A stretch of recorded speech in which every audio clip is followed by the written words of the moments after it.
So Louisiana just became the first state to require all public classrooms to display the Ten Commandments. And I can already see it now. In fact, I'm already seeing comments. People are saying, but wait, why are Catholics celebrating this? Didn't they change the Ten Commandments? And aren't there different versions of the Ten Commandments?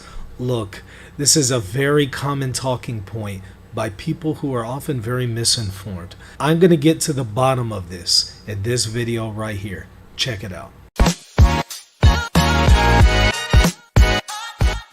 Did Catholics change the Ten Commandments? That's the question that we're considering today. Well, sneak peek, the answer is no.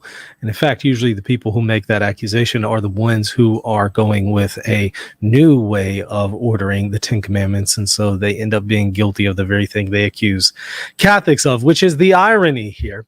I want to show you a video where this claim is being made that Catholics have changed the Ten Commandments and we're just trying to hide it from people. And so once we look at this video, then I'm going to directly engage it by looking at Exodus 20 and also Deuteronomy 5, as well as a few other sources, and set the record straight. This is from gentleman, the Forerunner 777, and the video is called Proof the Catholic Church Alters God's Ten Commandments. Almost 1 million people have watched this video and been infected with this misinformation. Let's watch it together. Here I am at St. Louis Roman Catholic Church, and right over there is the Ten Commandments. So let's see what they say.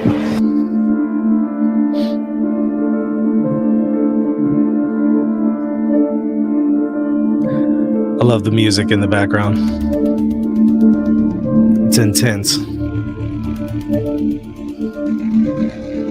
Music sounds like something you would hear in Ancient Aliens. Now notice how this Catholic version of the Ten Commandments removes the second commandment that forbids the making of graven images, bowing down Notice the words removes to them or serving them, and replaces it with the third commandment. And then it divides the 10th commandment that forbids coveting into 2 separate commandments so that they can maintain the appearance of having 10 commandments. All you have to do is read Exodus chapter 20 verses 1 through 17 and Deuteronomy chapter 5 verses 1 through 21, and you will clearly see that the Roman Catholic Church has changed God's holy law. And whether you like it or not, the truth is the truth. And yet that's not the truth. That's what's so funny. It's the opposite of the truth. And this individual is guilty of the very thing he is accusing Catholics of, because he is using a way of numbering the Ten Commandments that's relatively recent and is not the way Christians have traditionally enumerated them.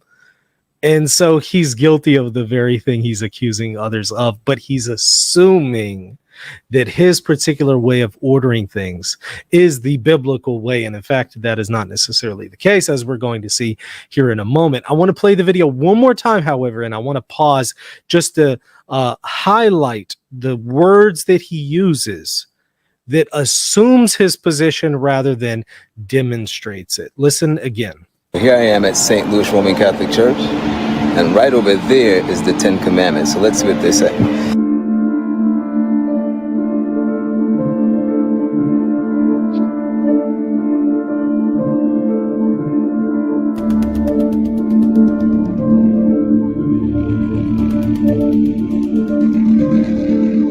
So here you could see he's pointing out the second commandment, then he's also pointing out the 9th and 10th commandment.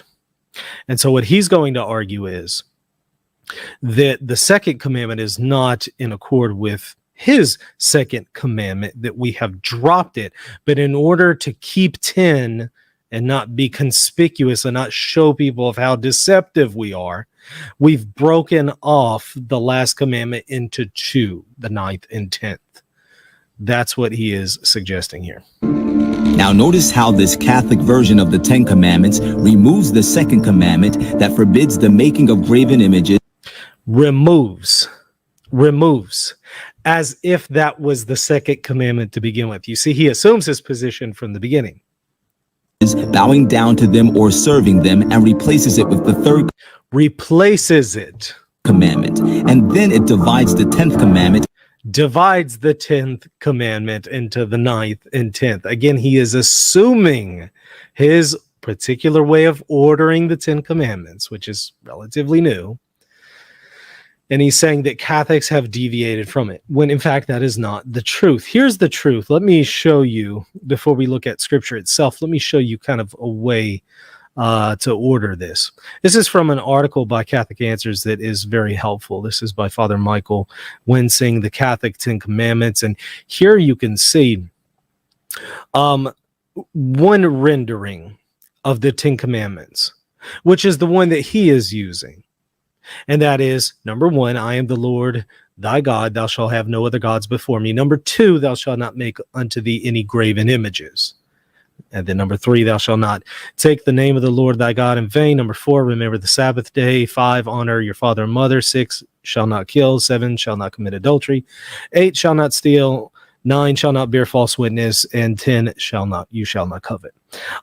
As opposed to the Catholic way of enumerating the Ten Commandments, which is what we just saw in the video, and that is this.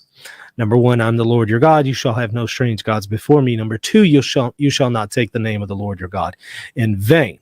And so you can see already, wait, does that mean that we're dropping the second commandment? No. It's subsumed under the first, as we'll see here in a moment. But that then requires, we would be left with 9. So what actually happens is that Christians have traditionally enumerated 9 and 10, not as one commandment as they're doing, thou shalt not covet, but Christians have generally enumerated these into 2 commandments at the end. You shall not covet your neighbor's wife, and you shall not covet your neighbor's goods. And it's because of Deuteronomy 5 that we do that, as we'll see here in a moment. So it's on biblical grounds that we do this. And certainly there is a major difference between coveting your neighbor's wife and coveting your neighbor's goods. So let me show you the dilemma here with Scripture and what this gentleman is missing. But before I do that, I will point out this. The article rightly notes this. The early Christian church received, the early Christian church received this catechetical tradition from the church fathers, especially Augustine. So this way of enumerating things, the way that Catholics enumerate them, is the original way that Christians enumerated the Ten Commandments. The way he is enumerating them is relatively recent. It is a new way. So in fact, the list that he is using, it is the innovation. It is the way that has altered and changed the Ten Commandments. So he's guilty of the very thing he's accusing others of. It says the early Christian church received this catechetical tradition, that is the way that Catholics enumerate them, from the church fathers, especially Augustine. He relied heavily on the Decalogue as presented by Moses in Deuteronomy 5. Thus, until the late Middle Ages, children memorized commandments in the order as we still know it from the Catechism, that is the Catechism of the Catholic Church. Even after the Reformation, Lutherans, so Martin Luther, the one who initiated the Protestant Reformation, from which this person descends as a Protestant, even the Lutherans still agreed with the traditional way of enumerating the Ten Commandments as enumerated by Christians historically in the Catholic Church. Lutherans and Catholics agreed on this enumeration and arrangement. So it isn't even a Catholic versus Protestant thing, because early Protestants agreed with Catholics on this issue. It's more of a later Protestants changing the Ten Commandments and thus being guilty of the very thing they're accusing Catholics of doing. Calvin and other reformers relying more on Exodus 20 and its presentation of the Decalogue, and wanting to make a strike against the statuary and icons in the Catholic Church, enumerated the commandments in a different way. Based on this new 16th century representation of the Decalogue, many denominations in America now teach the commandments much as they were seen on the Alabama monument, because it's talking about in the article here, there's an Alabama monument that enumerates them in this more recent way of doing things, this Protestant way. And some are confused, thinking, oh, well, does that mean the Catholic Church has changed the 10 Commandments because it's different than this Alabama monument? No, it's actually some of these Protestants who are going with a new way of enumerating the 10 Commandments. Let's take a look at the book of, let's go to Exodus 20. Exodus 20. And let's see where this dilemma arises.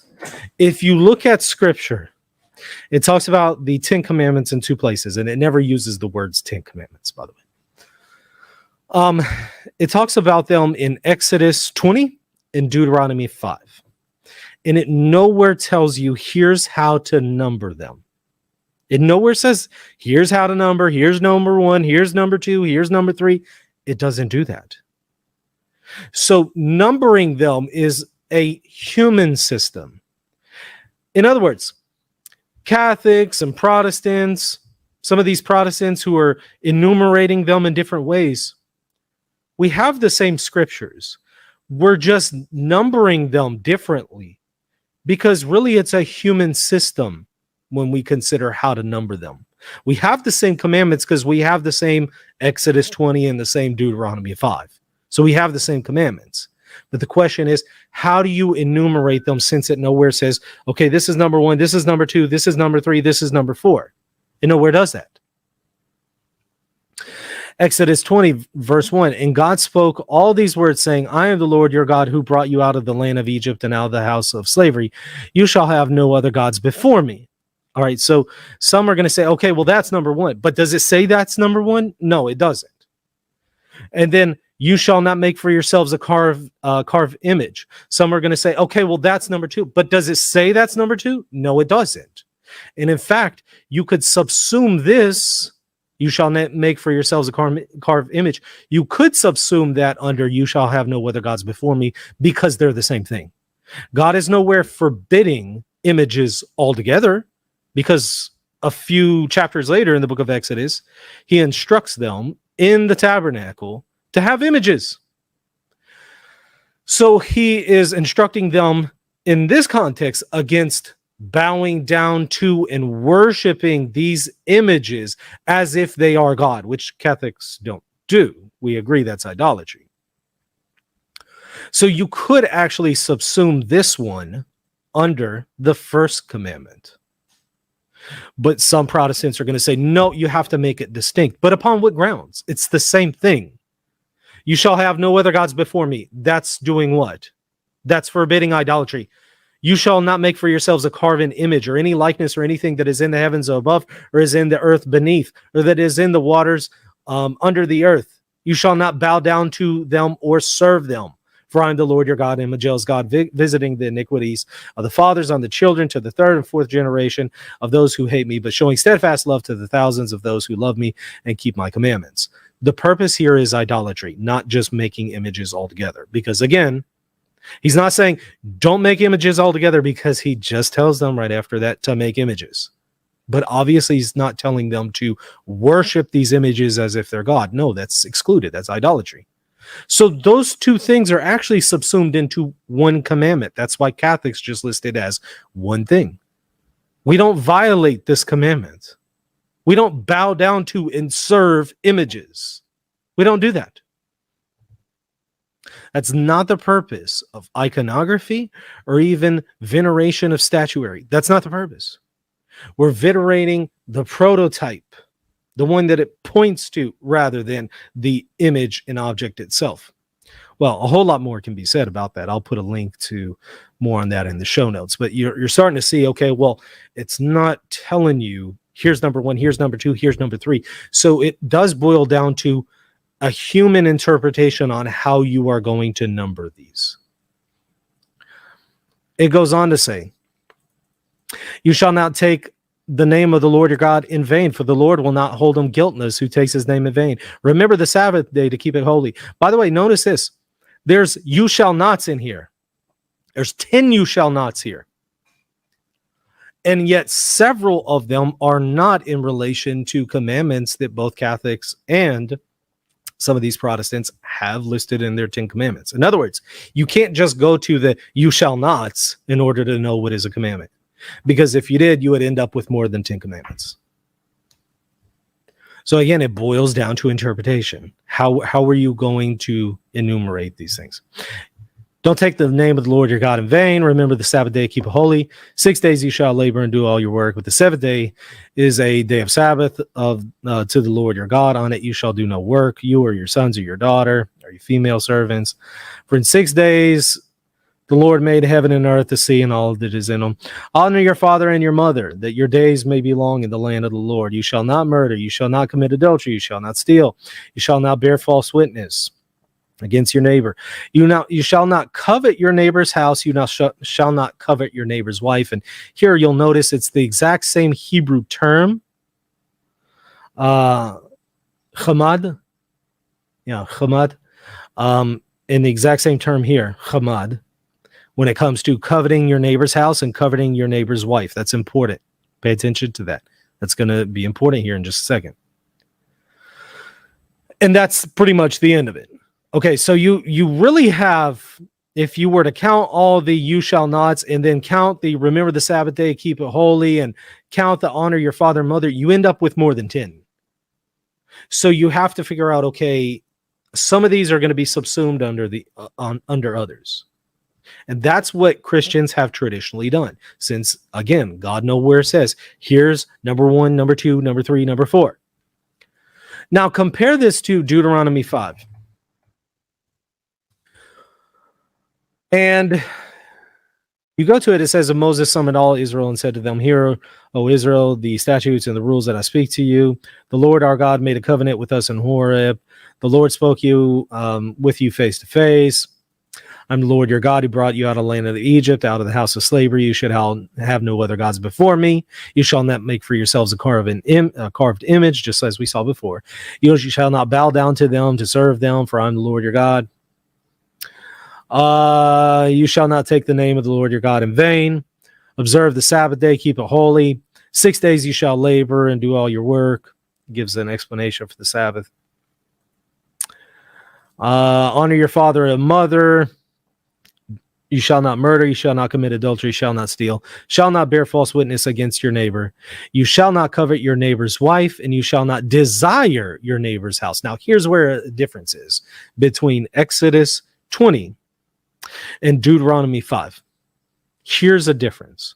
As we saw in Exodus 20, it used the term covet for both of them, chamad, for both your neighbor's wife and your neighbor's house. Here, however, it says, you shall not covet your neighbor's wife, chamad, and you shall not desire your neighbor's house. And let's see, awa is the Hebrew word here. So it's actually a different word in Deuteronomy 5 than it was when it occurred in Exodus 20. And there is a distinction between these two Hebrew words. And so for that reason, Christians have historically said there is a biblical distinction between do not covet your neighbor's wife and do not desire your neighbor's house. They're not the same sin. Wives are not property. Wives are so much more being made in God's image than just property. It's not the same thing to desire somebody else's wife versus desiring their house, field, servants, and so on. Donkeys and so on. So again, there's a biblical basis for saying there's a difference between these two, and thus Christians have historically broken down the covet thing that some Protestants have collapsed into one. Christians have historically enumerated them as two. Do not covet your neighbor's wife. Do not covet your neighbor's house. They're not the same thing. And Christians have historically subsumed the prohibition against worshiping images. We've subsumed those under the prohibition against idolatry because it's the same thing. Having no other gods before me is the exact same thing as don't worship idols. It's the same commandment. Thus, you should not break them into two.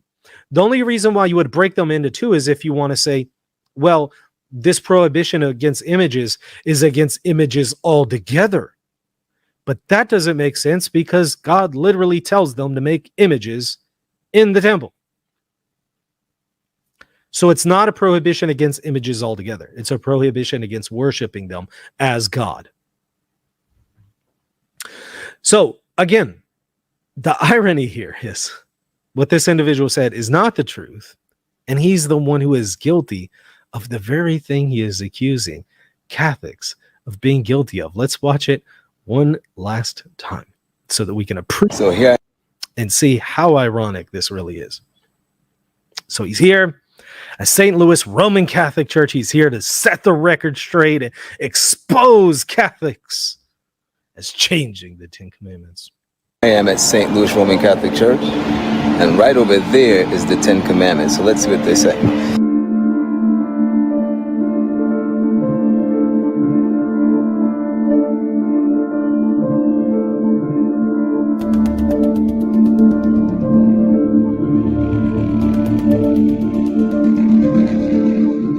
Now notice how this Catholic version of the Ten Commandments removes the second commandment that forbids the making of graven images, bowing down to them or serving them, and replaces it with the third commandment.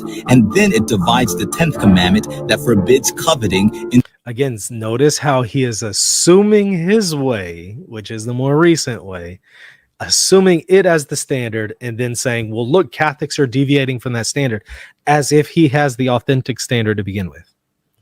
To two separate commandments so that they can maintain the appearance of having 10 commandments. All you have to do is read Exodus chapter 20 verses 1. So that they could maintain the appearance of having 10 commandments. Again, as if our intention here is to deceive people, to change things so that we can smuggle in our idolatry as Catholics, but not to do so in a conspicuous way. So we're here to subvert things and to change it, and we're going to break them down into 10, even though we don't really have the original 10. Do you see how ridiculous this is? This is what Scripture calls evil suspicion, which is a sin. You assume the worst motives in your opponent. You assume evil intentions on their part. Through 17 and Deuteronomy chapter 5 verses 1 through 21, and you will clearly see that the Roman Catholic Church has changed God's holy law. And whether you like it or not, the truth is the truth. And again, as we saw, except it's not the truth. That's what's just so incredible about this. Some people just, yeah. It would have taken 20 seconds to have Googled this one and to found out that, oh, this is a bad argument, because now if I play this argument, I'm actually the one who's going to be guilty of the very thing I'm accusing of others of. So let me not do that. Let me just pass over this one. Unfortunately, he still leveled it against Catholics as if we haven't answered this one a million times, and almost a million people have viewed that video and been infected by the misinformation. So let's try to share that with this video with people who have been misled by this individual and help set the record straight. Anyways, I hope you enjoyed this one. If so, hit the like button and the subscribe button. And also check me out, patreon.com/Reason and Theology, to get access to extra content and support what I'm doing. See you later. God bless. Hey friends, do you want others to discover why the Catholic Church is the church that Jesus established? And do you want to help people make sense of all the confusion in the Catholic Church today? Help contribute to this mission by supporting Reason and Theology at patreon.com/Reason and Theology. By doing so, you'll also get access to exclusive content for patrons only. Also, if you want to deepen your faith, there are free ebooks and even courses that you can sign up for by visiting reason.podia.com.